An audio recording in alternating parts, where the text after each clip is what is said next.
Royal Institute Udaipur में आप सभी का हार्दिक स्वागत है। नीट 2025 का एग्जाम आपका 4 मई को होने जा रहा है। इस एग्जाम से रिलेटेड आज के सेशन में चर्चा करेंगे।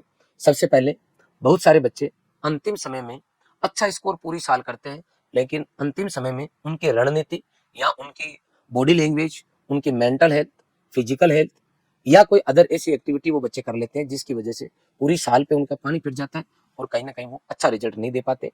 ध्यान रखे बेटा, आपने जो कुछ पढ़ा है वो सफिशियंट है। यदि आप आने वाले 15 से 20 दिन के अंदर अपनी हेल्थ को लेके अगर सीरियस हो और हेल्थ पे किसी भी तरह का आप इश्यू नहीं आने देते हो तो डेफिनेटली आप अच्छी रैंक लेके आ जाओगे। इस बार आपको मेडिकल कॉलेज जो है देखने को मिलेगी। कुछ बातें सबसे पहले मैं हेल्थ से रिलेटेड करूंगा। फिजिकल हेल्थ की अगर बात करता हूँ तो आपको खाने पीने का विशेष ध्यान रखना और इस टाइम आप पानी ज्यादा से ज्यादा लें और मार्केट से रिलेटेड कोई भी चीज है जो विशेष तौर पे जो पैकेजिंग से रिगार्डिंग है उनका सेवन नहीं करें। मसाला वाली चीजें आप नहीं के बराबर खाएं, क्योंकि अभी अचानक गर्मी बढ़ रही है तो कहीं ना कहीं आपकी बॉडी जो है अनकंफर्ट फील करेगी और हो सकता है आप बीमार हो जाए। तो आप लोग पानी का ज्यादा से ज्यादा सेवन करें। इसके साथ में आप लोग फ्रूट्स ले, लिक्विड ले, कोई भी चीज ले तो लिक्विड ज्यादा से ज्यादा ले। और इसके साथ में जब आप खाना खाएं तो आप प्रॉपर खाना खाएं। कई बार बच्चे पढ़ाई की इतनी टेंशन लेते हैं कि अपने खाने का शेड्यूल ही चेंज कर लेते हैं। कोई बच्चा ऐसा है जो नाइट में फुल खाना खाता है, दिन में खाता ही नहीं है। कोई ऐसा है जो दिन में खाता है, नाइट में नहीं खाता। तो आप सभी से रिक्वेस्ट है कि आप प्रॉपर टाइम पर एक फिक्स टाइम करके ब्रेकफास्ट लें, उसके बाद में लंच लें, प्रॉपर टाइम पे आप डिनर लें और लंच, डिनर और ब्रेकफास्ट में जो कि आपके लिए जरूरी है वो सब चीजें उसमें इंक्लूड करें। इसके अलावा फ्रूट्स टाइम टू टाइम लें। 2-2 घंटे के अंतराल पे कुछ ना कुछ आप जरूर खाएं हल्का फुल्का, ताकि फिजिकली आप फिट रहे। और फिजिकली अगर आप इस टाइम बीमार होगे तो कहीं ना कहीं आपको नुकसान हो सकता है। अब हम बात करते हैं मेंटल हेल्थ के। कई बार इस बार मेरा नंबर आएगा कि नहीं आएगा, मेरे फूफा जी क्या कहेंगे, मेरे बुआ जी क्या कहेंगे, मामा का तो मैंने वादा किया था कि मैं इस बार करके दिखाऊंगा, लेकिन मुझे ऐसा लग रहा है कि अगर 1% भी नहीं हुआ तो मैं मामा को क्या जवाब दूंगा। इसको मैं साधारण भाषा में बोलता हूँ, अपने आप के बेड़ियां बांधना। ऐसा काम नहीं करना है बेटा। सिलेक्शन होना कि नहीं होना हमेशा ऊपर वाले के भरोसे छोड़ना है। एक आदमी के हाथ में केवल एफर्ट्स लगाना होता है। एक बच्चा जो नीट की प्रिपरेशन कर रहा है, चाहे हो सकता है आप 12th के साथ में हो सकता है 1-2 साल से आप तैयारी कर रहे हो, आपके हाथ में कुछ नहीं है। आपको अपने 100% एफर्ट्स डालने हैं। रिजल्ट के ऊपर आदमी को बच्चे को ज्यादा चिंता नहीं करना चाहिए, सोचना भी नहीं चाहिए। जहां तक मेरा है, आदमी को ये सोचना चाहिए, बच्चे को स्पेशली जब तैयारी कर रहा है तो ये सोचना चाहिए कि इस पर्टिकुलर एग्जाम के लिए मैं मेरा 100% कैसे दूं। रिजल्ट प्लस में आएगा, माइनस में आएगा, बाद की बात है। मैं 100% कैसे दूं तो आप फिजिकली फिट रहेंगे और मेंटली फिट रहेंगे। मेंटली फिट रहने के लिए वो सब डिस्ट्रक्शन के पॉइंट आपको छोड़ने होंगे। जैसे पहला पॉइंट है कि मेरा नहीं नंबर आया तो लोग क्या कहेंगे। आपका दिमाग जो सोचता है उसके अकॉर्डिंग पूरे दिन और रात काम करता है। तो वो नेगेटिव पॉइंट कि मेरा नहीं हुआ तो क्या होगा, उसको आप छोड़ो। आपको ऐसी दिमाग में चीज लानी नहीं है कि होगा या नहीं होगा। आपको ये लाना है कि मैं अपने दिमाग को प्रॉपर वे में पॉजिटिव एनर्जी के साथ में 4 मई तक किस तरीके से मैनेज करके चलूं कि वो 3 घंटे मेरे 2 से 5 के बीच के अच्छे बीत जाए। तो उसके लिए आपको ये पॉइंट छोड़ देना है कि मेरा होगा कि नहीं होगा। ध्यान रखना, नीट, जेई, जेट, सीयूटी, प्लेट, ये एग्जाम ही आपकी जिंदगी नहीं है, ये आपकी लाइफ का एक पार्ट है।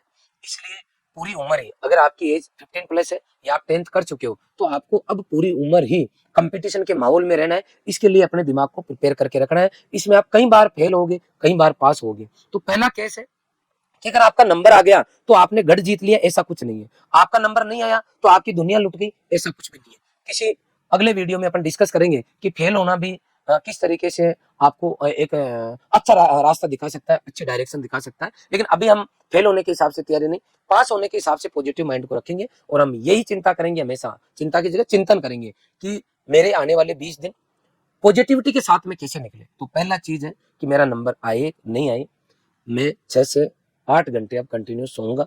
जो बच्चे नीट की प्रिपरेशन कर रहे हैं, जिनकी अच्छी तैयारी है, वो इतने दिन, जहां तक मैं मान के चल रहा हूँ, 6 घंटे सो रहे थे, अब आपको 6 से 8 घंटे तक सोना है। पहला काम आपको नींद का करना है। दूसरी चीज, नंबर आएगा कि नहीं आएगा इस पे एक पल के लिए भी नहीं सोचेंगे। नंबर आया बहुत अच्छा है, नहीं आया कोई बात नहीं, लेकिन मैं मेरे एफर्ट्स पूरे डालूंगा। नंबर 2। नंबर 3, बच्चा तैयारी कर रहा है। कई बार इस टाइम बच्चे, क्योंकि आपका सिलेबस लगभग मिड फरवरी या मार्च में कंप्लीट हो गया सबका, जहां कहीं पर भी आप स्टडी कर रहे थे। अब बच्चे क्या करते हैं, रिवीजन करते हैं। तो रिवीजन कर रहा है बहुत अच्छी बात है, लेकिन समस्या कहाँ आती है, जब कंपैरिजन करते हैं। इस टाइम आपको आइसोलेट रहना है, किसी भी बच्चे से किसी भी टॉपिक से रिलेटेड डिस्कशन नहीं करना है। क्योंकि हो सकता है पर्टिकुलर टाइम सामने वाला बच्चा आपको कोई क्वेश्चन पूछे और पर्टिकुलर टाइम अगर आपको वो नहीं आए तो आप डिमोरलाइज हो जाओगे, या कोई चैप्टर से रिगार्डिंग आप चला के कहते हो कि चल मैंने जेनेटिक्स बहुत अच्छे से कर लिया है, मेरा इलेक्ट्रोस्टैटिक्स बहुत अच्छा है, तो एक काम करो भैया आप मेरे से कुछ क्वेश्चन पूछो जो आपको लगता है इस बार आने के चांसेस है। वो सामने वाला बच्चा इस तरीके का कोई क्वेश्चन मेंटली प्रिपेयर होकर पूछता है जिसमें उसको पता है कि ये इसको नहीं आएगा, हो सकता है ऐसा उसकी सोच हो, और वो अगर आपको पूछता है और बाद में वो कहता है कि यार तेरे को आया नहीं, कोई बात नहीं, लेकिन इस बार आने के पूरे चांसेस है, कहीं ना कहीं देखना यार कहाँ दिक्कत आ रही है तेरे, आपके 101% टेंशन देकर चला जाएगा। किसी से कोई डिस्कशन नहीं करना, पहली चीज, मतलब जीडी नहीं करनी, ग्रुप डिस्कशन अंतिम समय में। दूसरा, अगर आपका स्कोर 8% 400 के आसपास आ रहा है, 450 500 नंबर आ रहा है, और आप अपने आप को पूरी एनर्जी के साथ में लगा के रखते हो, तो यह आंकड़ा 550 से 650 तक जा सकता है 20 दिन के अंदर। कब जाएगा? मेंटली आप जो है प्रिपेयर हो गए बिना चिंता के। तो पहला कारण डिस्कस कर लिया। दूसरा डिस्कस कर लिया अपन ने, आइसोलेट रहना, आपको ज्यादा डिस्कशन नहीं करना। तीसरा, जब आप सब्जेक्ट की अभी तैयारी कर रहे हो, मान लो आपके पास पीसीबी सब्जेक्ट है, तो पीसीबी में आपका अपना स्कोर आप देख रहे हो, और उसके अंदर कोई भी ऐसा सब्जेक्ट है जिसको आप एनालिसिस करके ये निकालो कि कहाँ आप प्लस कर रहे हो, कहाँ माइनस कर रहे हो। ओवरऑल सिलेबस देखो बायोलॉजी का, ओवरऑल फिजिक्स का देखो, ओवरऑल केमिस्ट्री का देखो। ओवरऑल सिलेबस देखने के बाद में आज तक आपकी जो परफॉर्मेंस है वो आप चेक करो।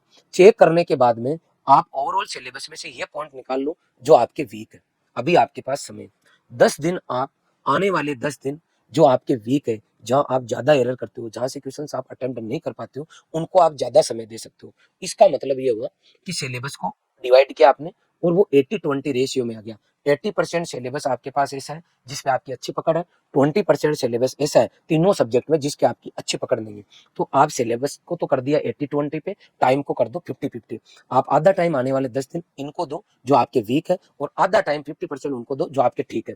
इनका आपको कंटिन्यू रिवीजन करना है, भूलना नहीं, इनको कंटिन्यू रिवीजन करना है। और इधर वाला जो पार्ट बच गया जो 20%, उसको 50% अभी समय दो है, क्योंकि आपके पास टाइम है। आपका दिमाग अभी इस लेवल पे है कि जो कुछ पढ़ोगे आपके दिमाग में जाएगा। अगर आप खुश है और आप कुछ करना चाहते हैं तो डेफिनेटली आप जब समय इसको ज्यादा दोगे 20% को, तो ये चीजें आपकी प्लस होगी तो आपका कॉन्फिडेंस बढ़ेगा। प्लस इस टाइम आपको, मेरा कहने का मतलब है, जो भी आप समय दे रहे हो सेल्फ स्टडी को, उसमें आपको 25+75 का रेशियो रखना है। 25 मिनट आपको मान लो 1 घंटे का आपका जो है समय ले रहे हो आप पढ़ाई का, स्टडी का, सेल्फ स्टडी का, तो यहाँ पे अपन 25% का मतलब 15 मिनट आपको थ्योरी पढ़नी है, और आपको 45 मिनट एमसीक्यू निकालने हैं। जो आप एमसीक्यू निकालोगे उनकी भी 2-3 कैटेगरी करना है आपको। क्या करोगे आप? सबसे पहले आप क्या करोगे, जैसे मान लो आपने इलेक्ट्रोस्टैटिक्स की थ्योरी पढ़ी, जिसको आपको पूरी रिवीजन करने में आपको मान लो 2 घंटे लगे, मतलब आपको 2 घंटे का आपने इलेक्ट्रोस्टैटिक्स को समय दिया, तो आधे घंटे में आपको फटाफट उसकी थ्योरी को निकाल देना है। अब आपके पास 1.5 घंटा बच गया, जिसके अंदर आप क्या करोगे, एमसीक्यू निकालोगे। मैं एक एग्जाम्पल ले रहा हूँ। अब 1.5 घंटे में आपको लगभग 2 से 3 पार्ट करना है। पहला तो आपको वो करना है कि जो एनसीईआरटी की वो प्रॉब्लम जो आप पूरी साल जो कर रहे थे, और उनमें जिनमें एरर थी आपके, ऐसे क्वेश्चन जो आपने छांट रखे हैं, जो जो बार बार आप गलती कर रहे थे, उन क्वेश्चंस को आप कर लोगे सबसे पहले। नंबर 2 पे आप पीवाईक्यू कर लोगे। पीवाईक्यू हर चैप्टर के वापस देखना जरूरी है, लगभग आप 15 साल के पीवाईक्यू जरूर देखें। इसके बाद में अगली स्टेप में आप कुछ नए क्वेश्चंस देखें, जो कि आप फर्स्ट टाइम जिन क्वेश्चंस को आप देख रहे हो उनके हर चैप्टर के 4-5 ऐसे क्वेश्चन आपको उठा लेने, जो आप जो है फर्स्ट टाइम कर रहे हो। क्योंकि जब आप एग्जाम में जाओगे तो बहुत सारे क्वेश्चंस आपको ऐसे मिलेंगे जो बिल्कुल न्यू होंगे, आप फर्स्ट टाइम उस पेज पे पढ़ रहे होंगे। तो जहां कहीं पर भी आप कंटेंट पढ़ रहे हो वो आप पढ़ते रहो, लेकिन आपको कुछ कुछ टाइम आपको बिल्कुल नए क्वेश्चंस को हर चैप्टर के लिए देना है, जो आपका स्टडी मटेरियल है वहां से दे सकते हो, या फिर आपके पास कोई मॉडल पेपर आपको वहां से भी आप दे सकते हो। कहीं इससे स्टडी मटेरियल कोई अच्छी बुक जो है मार्केट की वो आपके पास ऑलरेडी अवेलेबल है, तो उस बुक के वो क्वेश्चन जो आपने नहीं लगाए वहां जाके आप 4-5 क्वेश्चन नहीं देख सकते हो आप। जहां तक मेरा मानना है आपके पास कंटेंट जरूर होगा। रिपीट कर रहा हूँ, अंतिम समय में आपको थियोरटिकल नया कुछ नहीं पढ़ना है। मतलब आपने एनसीईआरटी पढ़ ली, आपने आपकी इंस्टीट्यूट के एक्सरसाइज सीट जो आपने कर ली, और थ्योरी से रिगार्डिंग बात करूं तो आपको जो सबने क्लास नोट्स लिखाए थे वो नोट्स पढ़ लिए, आपने एनसीईआरटी पढ़ ली। उसके अलावा कोई मार्केट में नई बुक आई है जिसमें से पूरे क्वेश्चन छपने की संभावना है, वो नहीं लानी है, वो ना किसी पे विश्वास करना। थ्योरी आप केवल एक ही जगह से पढ़ोगे, और वो जगह है जहां से पहले से पढ़ते आ रहे हो। मैं अक्सर कहता हूँ कि एक चीज को 17 जगह अलग अलग बुक में पढ़ो, उससे बढ़िया है एक ही चीज को 17 बार पढ़ो, दिमाग में याद होगी, सेट होगी आपके। इसलिए नया कंटेंट नहीं पढ़ना। तो सर आपने बोला ना नए क्वेश्चन पढ़ो, हाँ एमसीक्यू नए लगा सकते हो, थ्योरी नहीं पढ़नी है, ध्यान रखना है। अब कई बच्चे मुझे ये पूछेंगे कि सर आधे घंटे में हम कैसे रिवीजन करें एक चैप्टर का। तो जो बच्चा पूरी साल से पढ़ता आ रहा है डेफिनेटली वो आधे घंटे में कर पा रहा है। प्लस जब आप एमसीक्यू लगाओगे और कोई ऐसा कॉन्सेप्ट जो आपके क्लियर नहीं है, उस टाइम आप उस कॉन्सेप्ट की थ्योरी जरूर पढ़ें। तो आपको इस चीज का ध्यान रखना है, इससे आपका कॉन्फिडेंस बढ़ेगा। अगर किसी बच्चे की कैलकुलेशन वीक है, जैसे मान लो कोई बच्चा फिजिक्स का है और उसकी कैलकुलेशन वाला पार्ट उसका वीक है, तो उस केस में उसको देखना है। देखो कैलकुलेशन में कुछ विशेष फॉर्मूलाज है जो आपको ध्यान में रखने हैं। तो आप लोग एक पेज के ऊपर बेसिक जो फॉर्मूलाज है वो लिख के रखो। प्लस कहीं ऐसे क्वेश्चन है जिनको आप शॉर्ट ट्रिक से कैलकुलेशन शॉर्ट ट्रिक से कर सकते हो, उनको ध्यान रखो, उनको याद रखो, कुछ वैल्यूज है उनको याद रखो। ये आपकी स्पीड बढ़ाने के लिए हथियार के रूप में काम में आएंगे। तो आप लोग कुछ चीजों को याद कर लो, और ये आप पूरी साल की अपनी गलतियां देखो जिनके अंदर आप अक्सर वो चीज भूलने पर आप क्वेश्चन गलत कर देते हो या आपको टाइम लग जाता है, तो उसका आपको ध्यान रखना है। तीसरी चीज, जहां तक मुझे मेरा मानना है आप लोग फॉलो करते होंगे, आपको राइट सर्किल क्रॉस मेथड करना है। पेपर को आपको 3 राउंड में करना है। हमारे साथ पेपर करते वक्त हमारी ये अप्रोच होनी चाहिए कि मैं कम से कम समय के अंदर ज्यादा से ज्यादा क्वेश्चन कर लूं। तो फर्स्ट राउंड ऐसा होना चाहिए आपका जिसके अंदर आप कम से कम टाइम में ज्यादा से ज्यादा क्वेश्चन सोल्व कर सको। सेकंड राउंड में आपको फर्स्ट टाइम पढ़ते वक्त कोई क्वेश्चन ऐसा है जो आपको कंप्लीट आ रहा है, तो उसको तुरंत टिक लगा दो। जैसे फर्स्ट क्वेश्चन का सेकंड आंसर, तो फर्स्ट क्वेश्चन पे भी राइट लगा दो और सेकंड के भी ऊपर आप राइट लगा दो उसके आंसर की पे। नंबर 2, ऑप्शन पे टिक लगा दो। नंबर 2, अगर आपको कोई क्वेश्चन ऐसा है जो देखने में बड़ा है या फिर उस पे आपको डाउट है, उसके गोला लगा दो। ऐसा क्वेश्चन जो फर्स्ट टाइम पढ़ रहे हो लेकिन आपके हवाई नहीं लग रही, उसके आप क्रॉस लगा दो। तो फर्स्ट टाइम राइट जो क्वेश्चंस लगाए उनको आपने कर लिया, ओमार में भर दो। दूसरी स्टेप पे क्या करोगे, जो गोला लगाए थे उन क्वेश्चंस को करते जाओ और साथ के साथ ओमार भरते जाओ। और तीसरे में आप जिन पे क्रॉस लगाया था उन क्वेश्चंस को करो। इससे क्या फायदा होगा, जो पूरे ओवरऑल पेपर में जो इजी इजी क्वेश्चंस थे वो आप जो है ओमार में समय रहते, ओमार भी भर चुके होंगे, तो आपका कॉन्फिडेंस लेवल बढ़ेगा। इसके अलावा आपको आपके आसपास का जो इन्वायरमेंट है इसका विशेष ध्यान रखना। जैसे अंतिम समय में आपके जो अच्छे दोस्त हैं जिनके साथ आप बैठ सकते हो, 5-10 मिनट बातचीत कर सकते हो, कुछ पॉजिटिव चीजें जो हैं उन पे डिस्कस कर सकते हो। अब आप दोस्त का मतलब यहाँ आपके पेरेंट्स भी हो सकते हैं, आपका कोई रिलेटिव भी हो सकता है। आप अंतिम समय में उन लोगों से अगर बातचीत करने पर आपको पॉजिटिविटी मिलती है तो उन लोगों को फोन लगा के आपको बातचीत करनी चाहिए। अगर कुछ बच्चे ऐसे हैं जिन जो किसी से बातचीत करते हैं, चाहे वो मम्मी पापा भी क्यों ना हो, अगर आपको उनसे बातचीत करने पर नेगेटिविटी मिलती है तो आप थोड़ा 19-20 बातचीत करें। प्लस अगर कोई पेरेंट्स आपको ये कहते हैं कि तेरे को डॉक्टर बन के दिखाना ही है, ये तेरे पास लास्ट मौका है, नहीं तो देख लेना, ये कर देंगे वो कर देंगे, ऐसी कुछ बातें अगर कोई किसी के पेरेंट्स करते हैं तो वो इस तरीके की बात इसलिए करते हैं कि आप मोटिवेट होकर अपनी जान लगा दो पढ़ाई के लिए कि कुछ मत कमी छोड़ो। लेकिन ये तरीका कई बार गलत होता है। ये बात सुनने के बाद में बच्चा कहीं ना कहीं डिमोरलाइज हो जाता है। ऐसे केस में आप अपने पेरेंट्स के नंबर जो है आपके सर से शेयर करें। प्लीज मेरे हाथ जोड़ के रिक्वेस्ट है बच्चों से, हर इंस्टीट्यूट के जो भी गुरुजी आपके वो आपकी डेफिनेटली मदद करेंगे। आप अपने सर से शेयर करें कि सर मेरे पेरेंट्स से जब मैं चर्चा करता हूँ तो इस तरह की बातें करते हैं जिससे मेरी नेगेटिविटी आती है।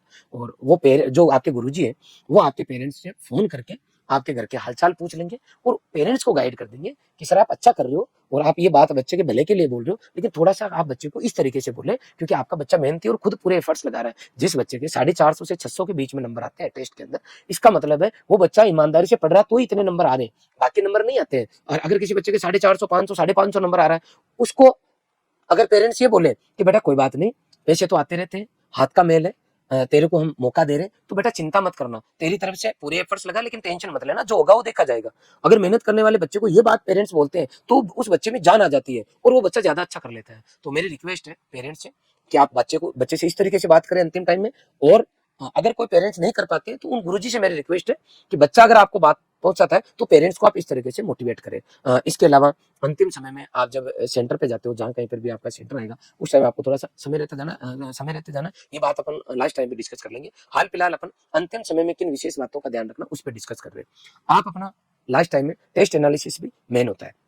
आप 3 घंटे मान लो टेस्ट की प्रैक्टिस कर रहे हो तो आपको अराउंड 2 से 2.5 घंटे पेपर एनालिसिस पे देने चाहिए। ओवरऑल आपको एक टेबल बनानी चाहिए कि आपके इस पेपर में कितने क्वेश्चन गलत हुए, कितने क्वेश्चन सही हुए, इससे कितने जो आपने लेफ्ट कर दिए, छोड़ दिए थे, क्यों छोड़े, उनका कारण पता करें। गलतियां किस तरीके से हुई आपकी, किस किस प्रकार की आपकी गलतियां हुई उनको नोट करें और फिर उन पे इंप्रूवमेंट का प्रयास करें। ध्यान रखना बेटा, किसी भी बच्चे को जो भी आपके रजिस्टर बने हुए हैं वो पूरे याद किसी को नहीं होते हैं।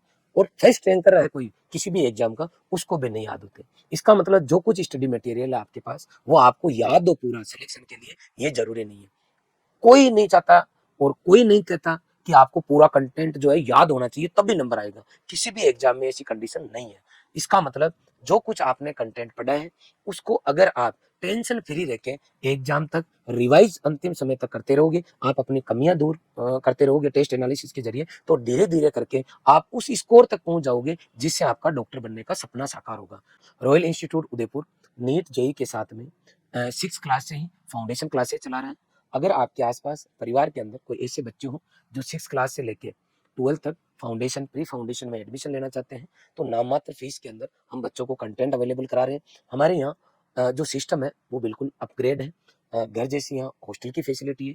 आप चाहो तो ऑनलाइन भी जुड़ सकते हो। अगर आप हमारी टीम के साथ जुड़ते हो तो मैं पूरे विश्वास के साथ कह सकता हूँ कि आप स्ट्रेस फ्री होके आप अपनी मंजिल को हासिल करोगे और आने वाले समय में आप अपने देश के अंदर एक सफल सक्सेसफुल नागरिक के रूप में उभर के बाहर आओगे, जिससे समाज और देश में आप अच्छा कर पाओगे और इस देश को आगे बढ़ाने में आपकी महत्वपूर्ण भूमिका होगी। आपने पूरा वीडियो देखा, इसके लिए बहुत बहुत आभार। इतनी सी रिक्वेस्ट है कि इस वीडियो को नीट के जितने भी बच्चे हैं उन तक आप जरूर पहुंचाएं। धन्यवाद।